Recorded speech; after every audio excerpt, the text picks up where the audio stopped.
आगे मौजूद हैं मुकीम अहमद जी, पत्रकार पाकिस्तान से, वो भी जुड़ चुके हैं। MS बिट्टा साहब हैं क्या हमारे साथ? MS बिट्टा जी, अभी तो सिर्फ सिंधु जल समझौता रोका गया है, तब इतनी बिलबिलाहट और छटपटाहट पाकिस्तान के भीतर देखी जा रही है। बिट्टा साहब, पहले तो त्रिपा जी मैं आपको सलूट करता हूं। हम थोड़ा लेट आए, खैर आपने अपने भारत माता की बात रखी, इनकी बातें सुन रहा था पत्रकार साहब की। सब कुछ करके इल्जाम हमारे ऊपर दे रहे। जब 20 या 22 या 25 साल पहले एक ही सिख समुदाय के लोगों को कश्मीर के अंदर एक लाइन पे खड़ा करके इन्होंने मार दिया था, बहनों के सुहाग उजाड़ दिए थे, उन छोटे बच्चों को यतीम कर दिया था। बिल क्लिंटन आए थे और बिल क्लिंटन जी ने जो कहा अगर मैं ना आता शायद इनकी शहादत, सिखों की शहादत ना होती। आज आपने फिर 26 उन टूरिस्टों को जो कश्मीर के अंदर शांति के माहौल को खराब करने के लिए बहनों के सुहागों को जड़ दिया, बहन के सामने उसका पति शहीद कर दिया, उसके बच्चे शहीद कर दिए, उनके माता बाप शहीद आपने कर दिए, और उसके बाद गलती मानने की बजाय आप हिंदुस्तान को इल्जाम देते हो। हिंदुस्तान ने जंग का ऐलान अभी नहीं किया, ना पहले किया था। पहले जब पुलवामा की घटना हमारे पे डालते हैं, 26/11 की घटना आप करते हैं, राणा पकड़ के हम लाते हैं, निज्जर की अभी बात की, निज्जर, पन्नू, महल सिंह बब्बर अभी आपके पाकिस्तान में मरा, परमजीत सिंह पंजवट जिसने दिल्ली पे मेरे से 40 किलो RDX से ब्लास्ट किया, हजारों बहनों के सुहाग उजाड़े, अभी पाकिस्तान में मरा। 15 आतंकवादी पहले खालिस्तानी मरे, ये कहां से मर के मरते वहां, क्रिया उसका पंजाब में है, पालते आप हैं। आपकी फौज के पास दम नहीं है और आप ऐसे लोगों को पकड़ते हैं, कुछ कश्मीर के अंदर भेजते हैं, कुछ पंजाब के अंदर भेजते हैं, कुछ कनाडा के अंदर भेजते हैं, कुछ अमेरिका के अंदर भेजते हैं, वहां तिरंगे झंडे का अपमान करते हैं। हमारी फौज ये काम नहीं करती। नरेंद्र मोदी जी ने आप जैसा शख्स जिसने मिलिट्री में सर्व किया, अरे मेरी बात, आप बोले हम पता नहीं क्या हालात होंगे जहाँ पे बेटा जैसा शख्स मिलिट्री के ऊपर इल्जाम कर चुका हो, आपने हमारी सेना के ऊपर इल्जाम लगाया, आपने हमारे प्रधानमंत्री के ऊपर इल्जाम लगाया। मैं आपको स्पष्ट कहना चाहता हूँ जनाब पत्रकार साहब, ये आज का भारत है, मेरी बात को समझ लीजिए। ये जो जिस रास्ते में आप चले हैं, चोरी और फिर सीना चोरी, चोरी फिर सीना चोरी, जो गुफ्तगू है ना, क्या कहा आज आज क्या कहा, उन्होंने क्या कहा, हम खून की नदियां बहा देंगे, ये भुट्टो ने कहा खून की नदियां बहा देंगे। अरे आइए खून की नदियां बहा दोगे आप, पानी हम दे, पानी हम ना दे, ये हिंदुस्तान का फैसला है, ये भारत का फैसला है। आप खून की नदियां बहा के देखो, आज हर भारतीय ऐसी की तैसी नहीं मौत का कफन अपने सिर पे बांध लिया है। हम जिए या ना मरे, जब मरे आज लड़ाई जो भी होगी आर पार की होगी, आतंकवाद को समाप्त करके भारत रहेगा। याद रखिए, आप सब पॉलिटिकल पार्टियों के लोग वहाँ पे आम लोगों को मरवाना चाहते हैं, हाफिज जैसे लोग आम लोगों को मरवाना चाहते हैं और वहाँ गंदी राजनीति करते हैं। करने के आप लोगों को 27 फरवरी अरे औकात, हम आपको वो औकात बताएंगे, सारी जिंदगी याद करेंगे, और वहाँ का पाकिस्तान का आवाम सड़कों पे आएगा ISIS के खिलाफ, हाफिज के खिलाफ सड़कों पे आकर घसीटेगा कि आपके कारण हमारे पाकिस्तान की बर्बादी की हम लाएंगे, हम मजबूर करेंगे पाकिस्तान के आवाम को आपके चरण चबाने का। पाकिस्तान के आपने हिंदुस्तान को मजाक रखा, कभी पत्रकार को गालियां, कभी मोदी को गालियां।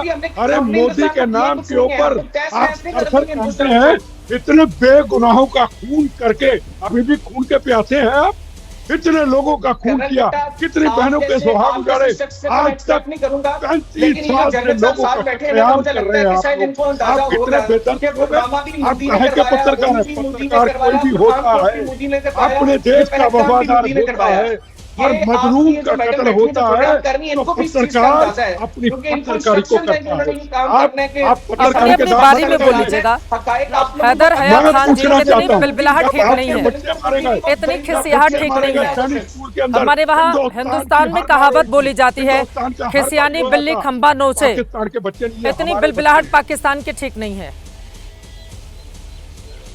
बिल्कुल बिल्कुल, जब आपके स्कूल में हमला हुआ था हम लोगों ने यही बोला था, और जब भारत की जमीन पर आतंकवादी हमला होता है तो फिर आप लोगों की ओर से क्या कही गई है, आप लोगों की ओर से क्या कही, अरे क्या पीस की, अमन की, आतंकवादियों को पाल पोस कर हिंदुस्तान में भेजते हो, और उसके बाद आप लोग कहते हैं कि हम लोग बात करते हैं अमन की, पीस की।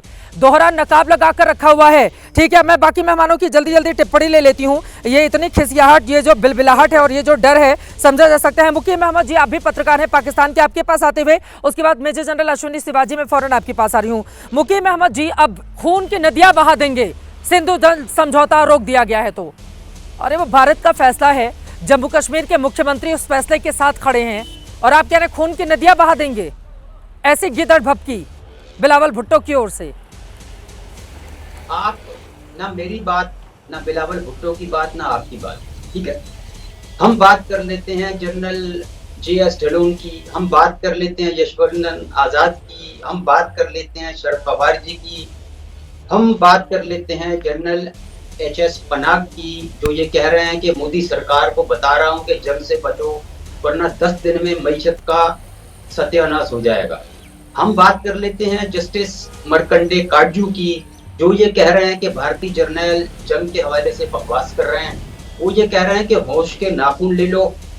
और हम ये देख रहे हैं कि आपने जम्मू की जेल से 3 कैदियों को गायब कर दिया है ताकि एक और फॉल्स फ्लैग ऑपरेशन का बहाना बन सके और उनकी लाशों को इस्तेमाल किया जा सके। जहां तक बात है ये वाटर ट्रीटी की और पानी रोकने की, ये सेंसिबल लोग आपके खुद बता रहे हैं कि दिल्ली और भारतीय पंजाब सैलाब से डूब जाएगा अगर पानी रोक लिया। पहले तो आपकी ये कैपेसिटी नहीं है, दूसरा legally you can not do that, तीसरा आपके पास वो रिसोर्सेज ही नहीं है कि उस पानी को आप कहीं सेव कर सके। तो आप भारतीय जनता को ट्रक की बत्ती के पीछे लगा रहे हैं बिला वजह, और इसका कोई नतीजा निकलने वाला नहीं है। अब ये जो मैंने सारे आपके लीडर, अभी हमारे ऐलान मात्र से खून की नदियां बहाने की बात आप लोग कर रहे हैं और आप कह रहे हैं कि रिस्टोर कहाँ करोगे, आप ये कह रहे हैं कि कहाँ लेकर जाओगे। अभी तो फैसले मात्र से इस तरह की बिलबिलाहट हो गई है बिलावल भुट्टो की, खून की नदियां बहाने की धमकी दे रहे हैं।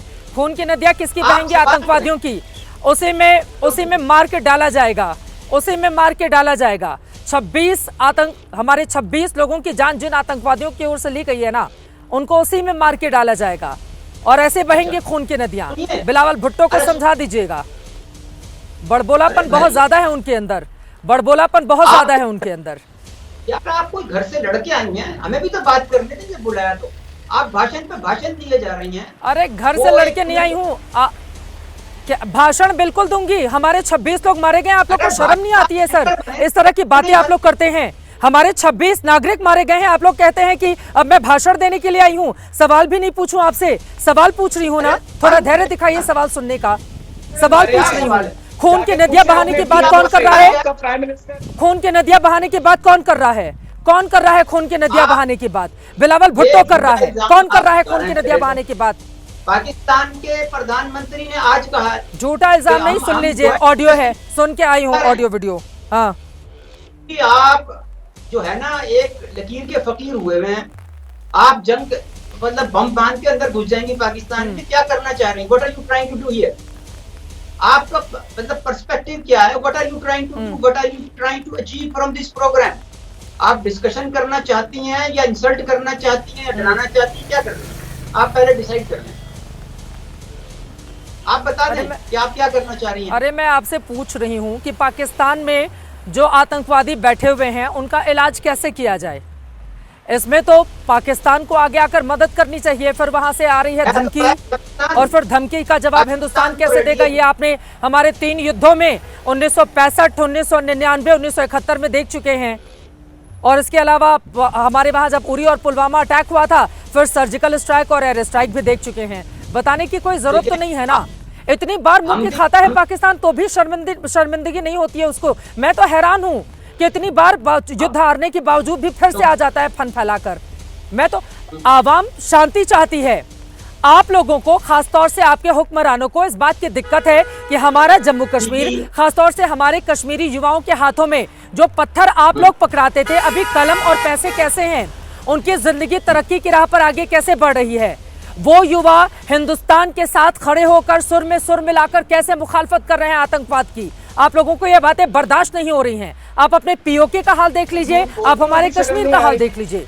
कश्मीर में लगातार टूरिस्ट की भरमार थी, लेकिन आप लोगों की ओर से आतंकवादी वारदात को अंजाम देकर हमारे टूरिस्टों को रोकने की कोशिश की गई है। लेकिन अच्छी बात यह है कि हिंदुस्तान का टूरिस्ट आप लोगों को माकूल जवाब दे रहा है, पहलगाम के लोगों के साथ कंधे से कंधा मिलाकर। मेरा ये सवाल है, मेरा ये सवाल है। यहाँ पर बैठ के खड़े होके आप झूठा बोलती, आप इधर खड़ी होके भी मुसलसल झूठ पे झूठ बोली। आप सवाल करें, आप सवाल करें। आप तो बस मुझे स्क्रिप्ट लेके आई हैं, घर से शुरू हो जाती है लेकिन आप सवाल करें। आप हमसे पूछें मालीगांव में क्या हुआ था, हमसे पूछें बाबरी मस्जिद पे क्या हुआ मेरा था, सवाल है, हम आतंकवादियों को गोल्डन क्यों टेम्पल पालता पे है क्या हुआ था, पाकिस्तान? क्या आपको हिंदुस्तान में क्यों दहशतगर्दी फैलाता है पाकिस्तान? कहाँ क्यों हमारे कौन सा 26 प्रूफ है लोगों की जान ले ली पाकिस्तान ने? सवाल है मेरा, आप बता- जवाब दीजिए। इस घटना पे बात कर लें। पाकिस्तान ने अभी कहा है थोड़ी देर पहले प्राइम मिनिस्टर ने कि हम ज्वाइंट इन्वेस्टिगेशन के लिए तैयार हैं, हम भी टीम भेजते हैं, आप भी बुला लें। हाँ। और उसका दूध पानी का पानी हो जाएगा। अब प्रॉब्लम यह है कि आपकी हो गई है गवर्नमेंट फेल, आपका हो गया सिक्योरिटी फेलियर, आपके करण रिजिजू फेडरल मिनिस्टर कह रहा है कि जी हम फेल हो गए, अमित शाह ने मीटिंग में कहा कि हम फेल हो गए। 7 लाख आपकी security forces, 1.5 lakh border forces, 1 lakh से ज्यादा पुलिस, 30 से ज्यादा इंटेलिजेंस एजेंसी। अरे हमारी सुरक्षा एजेंसी से चूक नहीं हुई होती तो फिर बैठकर थोड़ी ना यहाँ पर आपसे ये डिस्कशन किया जाता, आतंकवादियों को वो उसी समय तुरंत जहां वो जाना चाहते हैं उनको पहुंचाया जा चुका होता। चूक हुई है, हमारी सरकार ने इस बात को स्वीकार किया है, चूक हुई है, इस बात को स्वीकार किया गया है सर्वदलीय मीटिंग में। अब मैं सीधे मेजर जनरल अश्विनी सिवाजी आपके पास आते हुए, देखिए अब पाकिस्तान की जो नियत है उस पर तो कभी भरोसा किया नहीं जा सकता। अब उसके पाकिस्तानी प्रधानमंत्री शहबाज शरीफ कह रहे हैं कि हम हर तरह की मदद को तैयार हैं, जांच में पूरा सहयोग करेंगे। भरोसा होगा क्या? जो खुद आतंकवाद को पालते पोसते हों उनके ऊपर कैसे विश्वास किया जाए?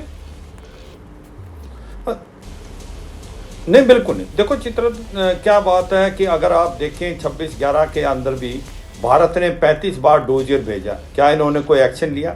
लश्कर तौबा का जो हाफिज सईद जो घूमता है आराम से, और यही नहीं अभी जिस प्रकार से ताहुर राना आ गया है भारत के अंदर और उसकी इंट्रोगेशन से पता चल रहा है किस प्रकार से वहाँ पर मेजर इकबाल जो है वो ऑपरेशन करा रहा था कराची से बैठ के। तो ये सच्चाई है, ये तो पाकिस्तान की पॉलिसी है, ब्लीड इंडिया विद 1000 कट, और इसके अंदर पाकिस्तान की आर्मी इन्वॉल्व है। और ये सच्चाई है कि पाकिस्तान के अंदर जब हिलेरी क्लिंटन आई थी ना 2013 में, उसने इनको अगवा किया था कि अगर आप अपने घर में सांप पालेंगे और ये सोचेंगे कि आपके पड़ोसी को डसेगा, एक दिन आपको डसेगा। तो ये तहरीक तालिबान पाकिस्तान जो है उसी के रूप में है, वो आसमान से थोड़ी गिरा है, वो पाकिस्तान की क्रिएशन है। मगर पाकिस्तान अभी भी गुड और बैड टेररिस्ट में फ़र्क करता है। ये लश्कर तौबा और जैसे मोहम्मद आतंकवादी जो ये भारत में भेजता है, इनको ये गुड टेररिस्ट बोलता है, इनको ये स्ट्रेटेजिक एसेट बोलता है, और जो इनको मार रहा है तहरीक तालिबान पाकिस्तान, उसको ये बैड टेररिस्ट बोलता है। तो ये सच्चाई है, जब तक ये आतंकवाद को गुड और बैड में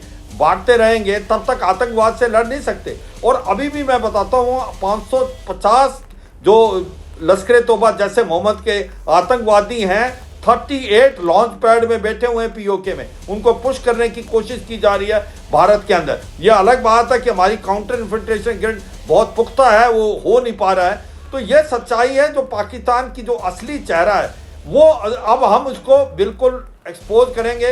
आज जब उड़ी हुआ था उसके बाद हमने एक सर्जिकल स्ट्राइक किया जहां 28 से 30 इनके आतंकवादी मारे, पुलवामा के बाद बालाकोट किया, मगर अब वो नहीं होगा, अब कुछ बहुत बड़ा होगा। अगर आप प्राइम मिनिस्टर मोदी की स्पीच सुने तो उसने बोला कि जो इनके आका हैं उनके ऊपर हमला होगा। इसका मतलब जो इनको ट्रेन करते हैं, मोटिवेट करते हैं और जिनको भेजते हैं। देखो पाकिस्तान की प्रॉब्लम क्या है, पाकिस्तान आतंकवाद का गढ़ बन गया।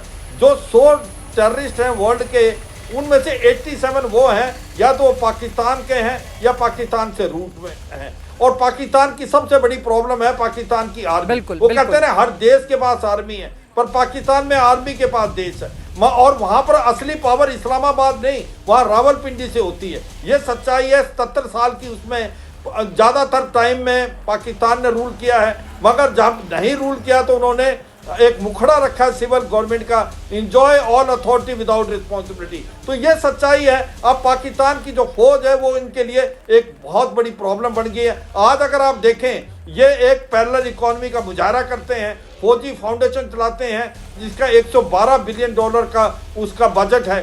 कोलगेट से लेके सीमेंट, रियल एस्टेट से लेके बैंक, सब कुछ चलाता है और टैक्स के दायरे में नहीं। तो सच्चाई है, पाकिस्तान मानने वाला नहीं है। वो कहते हैं जो कुत्ते की पूंछ 14 साल आप सीधी करने की कोशिश करो मगर वो टेढ़ी की टेढ़ी रहता है। पाकिस्तान नहीं मानेगा टेररिज्म को एक प्रकार स्टेट इंस्ट्रूमेंट। ख्वाजा आसिफ जो इनके डिफेंस मिनिस्टर हैं, उन्होंने माना कि भाई हम तो 3 डिकेड से जो है ये डर्टी वर्क कर रहे थे, ये यूएस के लिए, यूरोप के लिए और यूके के लिए। तो ये सच्चाई है।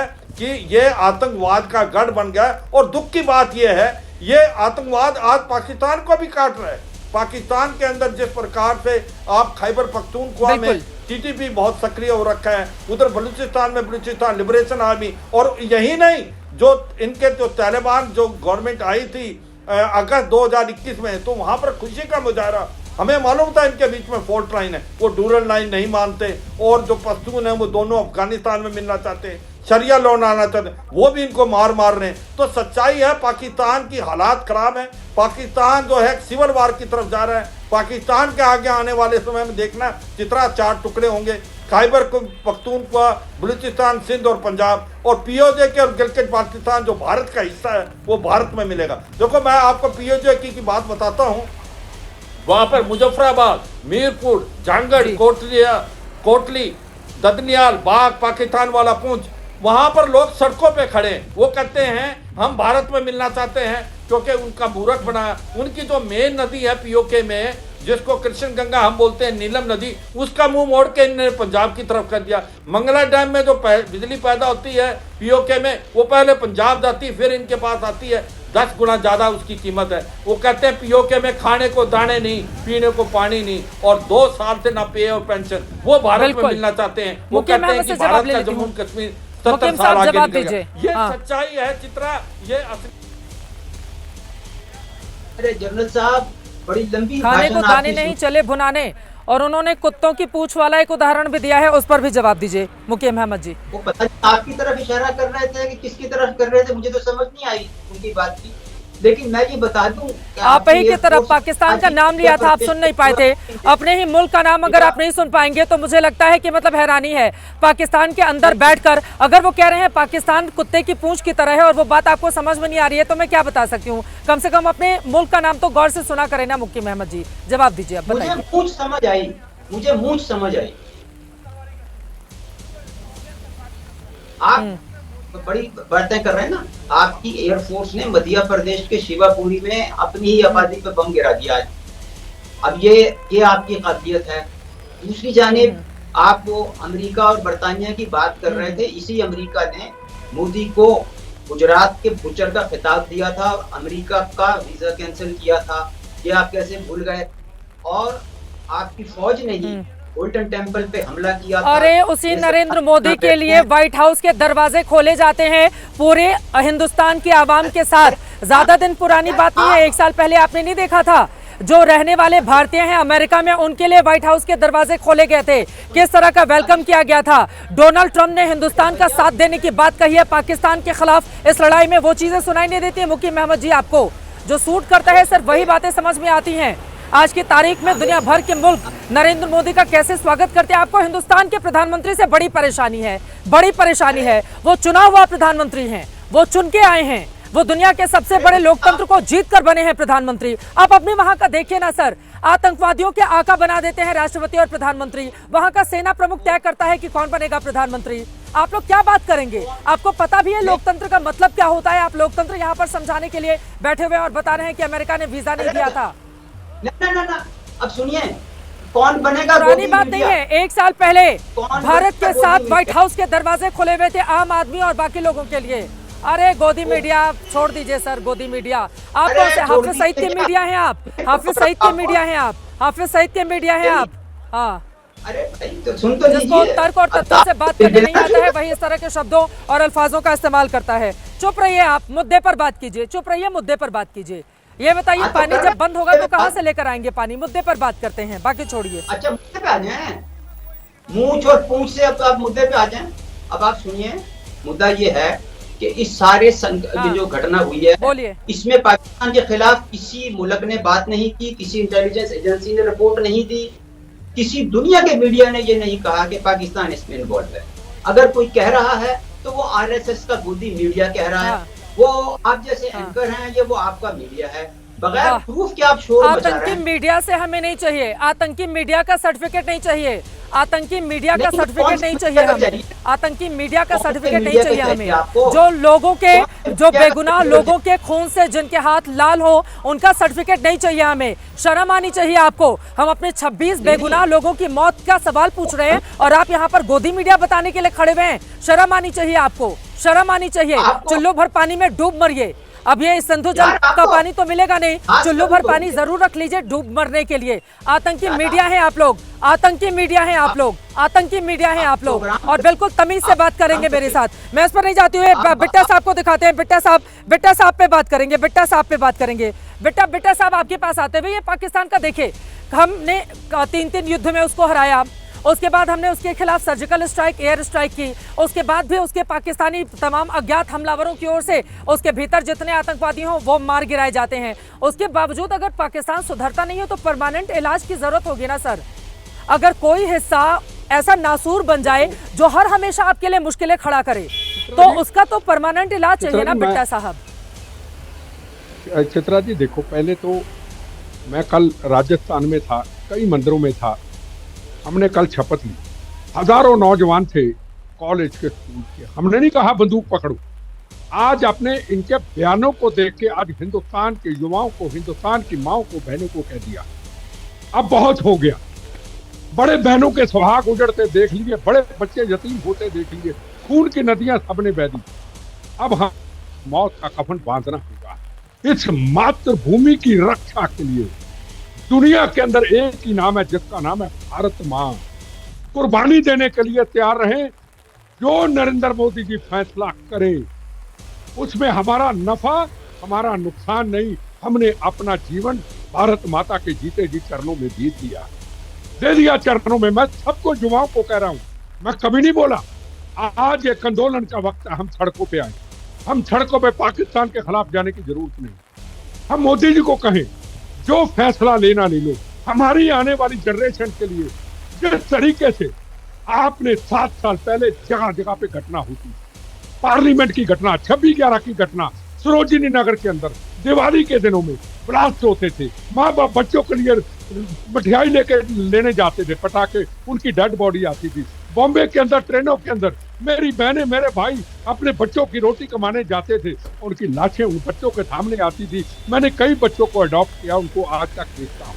जयपुर के अंदर 120 लोगों को एक दिन में मार दिया जाता था, और नरेंद्र मोदी जी ने आके आतंकवाद से मुक्त भारत को कर दिया और नक्सलिज्म से भी कर दिया। आप रोज धोखा देते हैं। मोदी अभी RSS के चीफ का बयान पढ़ता था कि किसी हम पड़ोसी के साथ ऐसा नहीं करेंगे, पर अपने मुल्क की रक्षा करना राजे का काम होता, अपने मुल्क की रक्षा करना। आपने एक बात कही, ब्लू स्टार ऑपरेशन की। मैं आपको बना दूं जनाब, पाकिस्तान के पत्रकार साहब, हथियार सारा ब्लू स्टार ऑपरेशन के लिए भिंडरावाला आपने तैयार किया था। आपने हमला कराया था, अमृतसर 84 के दंगे आपके कारण हुए। खालिस्तानी आपके टुकड़ों पे पलते हैं। कोई खालिस्तानी नहीं है पंजाब हिंदुस्तान के अंदर। नाम खालिस्तान, नाम लश्कर तोबा, नाम खालिस्तान कमांडो फोर्स, पीछे उसके ISI, जिसकी मिसाल थोड़ी देर पहले बोल चुका हूँ। पाकिस्तान में मरते हैं, किरिया उनका पंजाब में होता है। बताओ वो कहाँ से पाले आपने? आपका यही काम है, अपने आवाम को क्यों मरवाना? दूसरा, पाकिस्तान, बराक ओबामा ने कहा था ये पाकिस्तान आतंकवाद की सबसे बड़ी शक्ति है। आज हमारे साथ कौन खड़ा? अमेरिका खड़ा। अमेरिका की सुरक्षा सलाहकार ने आज क्या कहा? कहना ठोक ठोक के मारो आतंकवादियों को। ये आज का भारत है। हमारे साथ रशिया खड़ा हुआ, हमारे साथ ऑस्ट्रेलिया खड़ा हुआ, हमारे साथ फ्रांस खड़ा हुआ, हमारे साथ इटली खड़ा हुआ। आज पूरी दुनिया इस भारत के साथ खड़ी। जिस नरेंद्र मोदी जी की बात करते हैं, अमेरिका की उस वक्त की पुरानी बातों के, ये हमारी अंदरूनी राजनीतिक दिक्कत थी। अगर ऐसा नरेंद्र मोदी जी के ऊपर कोई इल्जाम होता तो आज दुनिया के अंदर नरेंद्र मोदी जी का नाम ऊंचा ना होता। आज फख्र से नरेंद्र मोदी को अगर भारत को जाना जाता था तो कोई ये कहते हैं अरे वो नरेंद्र मोदी जिनका प्रधानमंत्री। ये आपकी आज की हालत है। और तीन बार नरेंद्र मोदी जी आज हिंदुस्तान के प्रधानमंत्री बने। आपके कितने प्रधानमंत्री, कितने राष्ट्रपति बदले गए? मुशर्रफ, नवाज शरीफ, अब उनके भाई, उससे पहले कोई और राष्ट्रपति, नाम ही नहीं पता। हमारे रेगुलर करने को कारण, कोई वजह, कोई देश के लिए, कोई राष्ट्र के लिए, राष्ट्र की सेवाओं के लिए काम किया है हमने। हम बार बार कहना चाहते, ये बचपना बयान, ये भुट्टो के बयान, हम खून की नदियां बहा देंगे। हमने क्या चूड़ियां पहन रखी है? ना हिंदुस्तान के लोगों ने चूड़ियां पहन रखी हैं।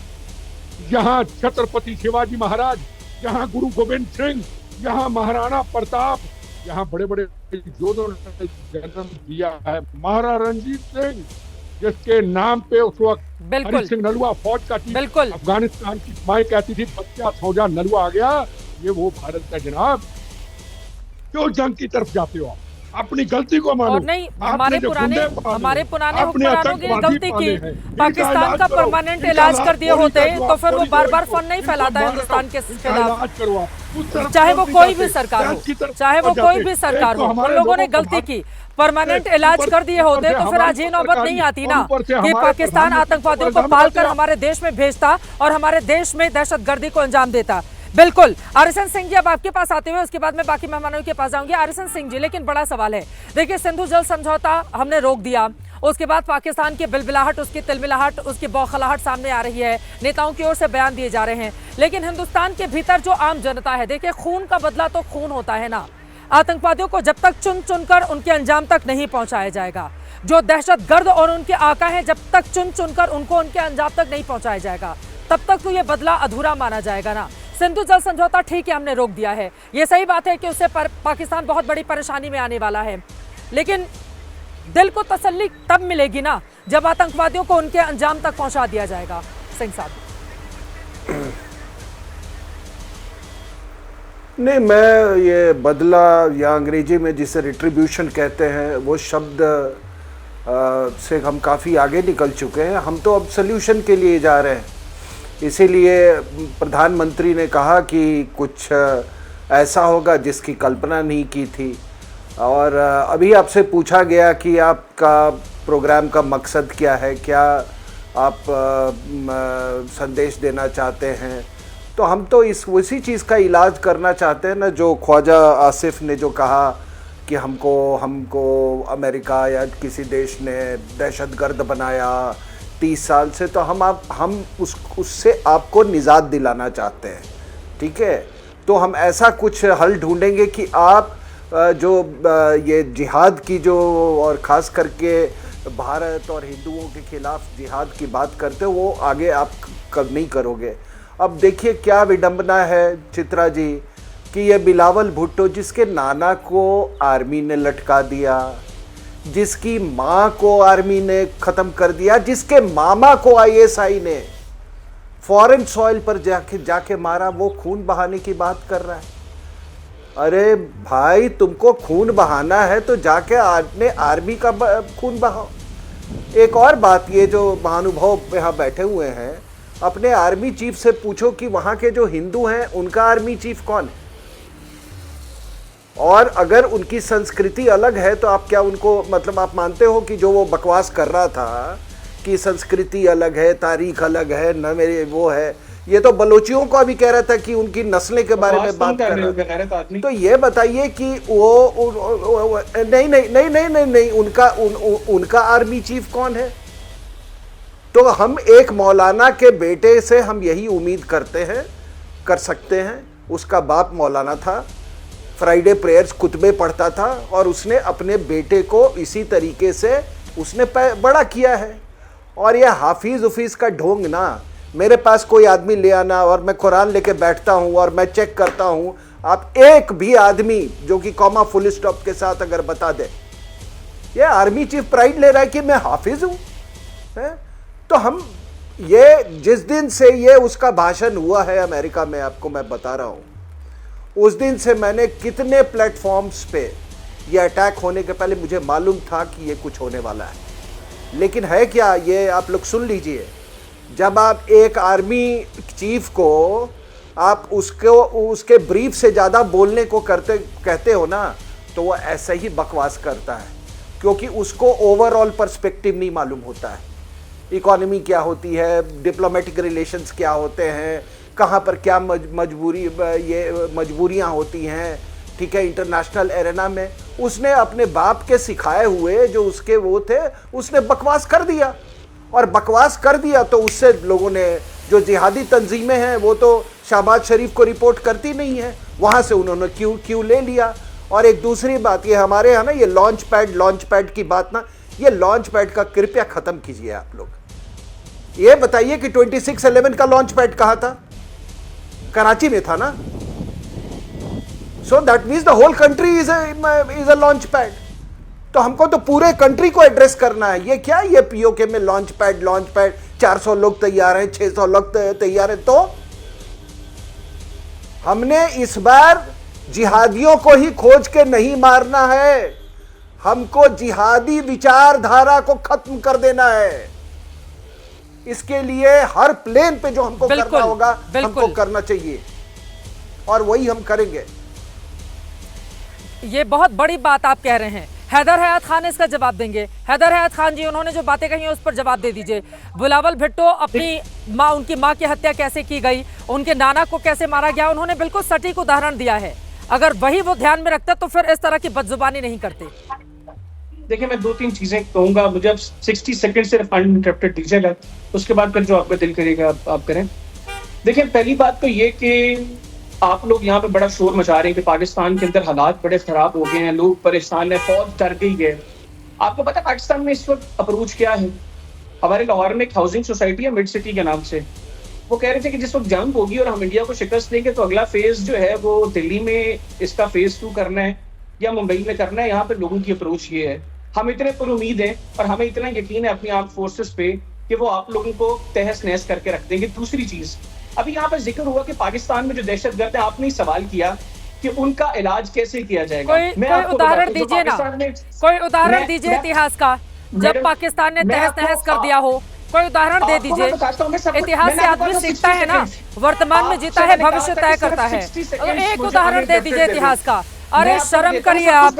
1965, 1971, 1999 और उसके बाद एयर स्ट्राइक और सर्जिकल स्ट्राइक, उसके बावजूद भी उन्होंने बिल्कुल सही एग्जाम्पल दिया था। वैसे वो पूछ वाला, बताइए। आपसे मैंने 60 सेकंड अनइंटरप्टेड मांगे थे। देखिए, आपने कहा कि पाकिस्तान में जो दहशतगर्द हैं उनका इलाज कैसे किया जाएगा, आपने ये सवाल किया। मैं आपको बताता हूँ उनका इलाज कैसे हो सकता है। जो नरेंद्र मोदी ने कहा ना कि जो इनके हैंडलर्स हैं, जो इनके पुष्ट पे बैठे हुए हैं, अब उनका इलाज करना पड़ेगा, उनको खत्म करना पड़ेगा। मैं कहता हूँ बिल्कुल ठीक कहा, और अब ये वक्त आ गया है कि उसको खत्म करना चाहिए।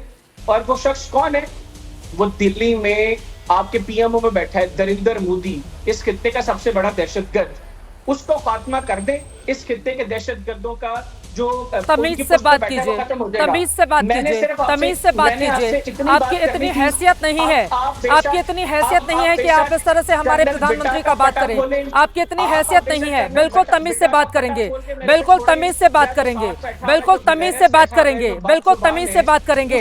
हाफिज सईद जैसा आतंकवादी जिसके वहां प्रधानमंत्री और राष्ट्रपति चुनवाता हो, उसके पत्रकार ऐसी ही भाषा बोलेंगे, उसके पत्रकार ऐसी ही भाषा बोलेंगे, उसके पत्रकार ऐसी ही भाषा बोलेंगे। उनको पता नहीं होता है कि लोकतंत्र में चुना हुआ प्रधानमंत्री कैसा होता है, इसीलिए पत्रकारों की यही जुबान होती है, इसीलिए पत्रकारों की यही जुबान होती है। जो करोगे वो भरोगे, आगे आने वाले दिन में आपको पता चलेगा। जो किया है पाकिस्तान ने वो भरेगा, जो किया है वो भरेगा। और कुत्ते की पूंछ हमेशा टेढ़ी होती है पाकिस्तान के लिए। बिल्कुल सही कहा है अभी हमारे मेहमान ने इंडियन की तरफ से, जैसा उन्होंने कहा है बिल्कुल सही है।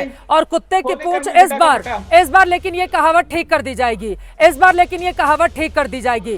परमानेंट इलाज करके इस बार इस कहावत को भी बदल दिया जाएगा। कुत्ते की पूंछ को बिल्कुल सीधा किया जाएगा, कुत्ते की पूंछ को सीधा किया जाएगा। और उसके बाद आपको पता चलेगा कि हिंदुस्तान होने का मतलब क्या होता है। आप लोगों को शर्म आनी चाहिए कि 26 हमारे हिंदुस्तानी मारे गए हैं और बैठकर यहाँ पर बिलबिलाहट की आप लोग इस तरह की भाषा का इस्तेमाल करते हैं। आपको शर्म आनी चाहिए, आपको शर्म आनी चाहिए। पहलगाम में मैं खड़ी हूँ, पहलगाम की जनता मेरे सामने खड़ी है, पहलगाम में मैं खड़ी हूँ, पहलगाम की जनता मेरे सामने खड़ी हुई है। और पाकिस्तान में बैठकर ये जो झूठ और प्रोपेगेंडा फैलाने की कोशिश वहाँ के मीडिया की ओर से की जा रही है, उस पर भी लगाम लगाइए, आप लोग लगाम लगाइए। और आगे आने वाले वक्त में पाकिस्तान ने जो किया है वो भुगतने के लिए भी पूरी तरह से तैयार रहे। सिर्फ सिंधु जल समझौता रोक देने मात्र से नहीं, अभी इसके आगे की बात है।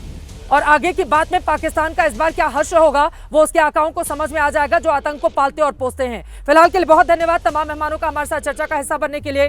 कुल मिलाकर कार्रवाई लगातार जारी है। आपको बताते चले, चुन चुन कर एक तरफ आतंकवादियों के घरों को भी डिस्ट्रॉय किया जा रहा है, तो वहीं दूसरी तरफ आतंकवादियों की धरपकड़ की कोशिशें भी जारी है। और पाकिस्तान को किस तरह से सबक सिखाया जाए उसको लेकर जल, थल और वायु हमारी तीनों ही सेनाएं तैयार हैं, जिनके ऊपर हिंदुस्तान को है भरोसा। और एकजुट हिंदुस्तान कश्मीर से लेकर कन्याकुमारी तक बदले की मांग कर रहा है। आगे जो भी रहेगी स्थिति उस पर बनी रहेगी एबीपी न्यूज की नजर। अभी के लिए पहलगाम से दीजिए इजाजत। देश और दुनिया की तमाम खबरों के लिए आप देखते रहिए एबीपी न्यूज।